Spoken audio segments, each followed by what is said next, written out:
ورحمة الله وبركاته. waxaan doonayaa inaan idin ogeysiiyo in bishan 29keeda maalinta Khamiista ah ee 29ka bisha labaad olole ballaaran inuu ka furmayo magaalada Nairobi. ololahaas oo in la furay baaritaankii dadkii faraha qaxootiga galay. waxaa jirta muddo qaxootinimada loo hanweynaa sababtoo ah qurbaha lagu tagi jiray. marka waxaa jira dhalinyaro rag iyo dumar fara badan oo Soomaaliyeed oo xaafadan ka mid ah in faraha uu ka galay database-kaasi qaxootiga. wixii ka dambeeyana ay joogsatay qurbihii loo bixi jiray qaxootinimada lagu tagi jiray. dadkaasna go'doon bay iminka ku jiraan. doorasho kasta markay dhacdana dadkaas oo cabaadaya noo yimaado yiraahda xildhibaan fara qaxooti baan ku jirnaa. fara qaxootigaasi naga saar. marka anigu muddan soo ololeeyay dawladda xaggeedaan aad uga soo hadlay. maantana dawladda Kenya wasaaradda arrimaha gudaha waxay ogolaatay inay ololahaasi furto oo markaasi loo fasaxo dadka faraha ku jira fursad ay farahooda kala bixi karaan oo dib ay u soo ceshan karaan xuquuqdoodii wadaninimo ee dalka.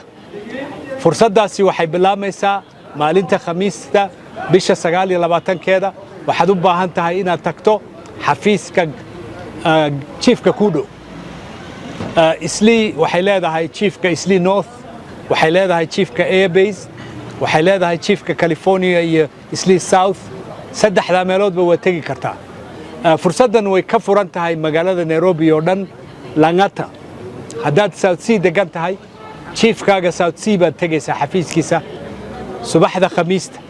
halkaasaad iska cadaynaysaa in faraq qaxooti aad gashay markaana aad cadayso inaad doonayso in laga saaro.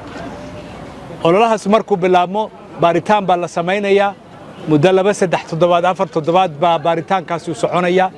laakiinse fursaddaasi qaaliga ah waxay furan tahay maalinta Khamiista ee bisha February 29keeda. maalin kaleeto inaan lagu darin baa laga yaabaa. marka waxaan idinka codsanayaa inaad fursaddaasi ka faa'iidaysataan oo si buuxda u soo baxdaan.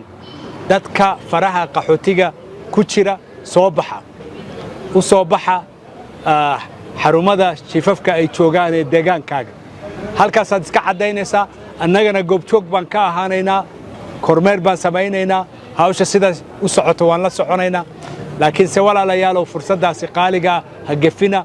soo baxa xuquuqdiina dib u soo ceshada, ID-giina dib u qaata sifa aad hawshiina iyo hawlihiina caadiga aad u qabsan kartaan.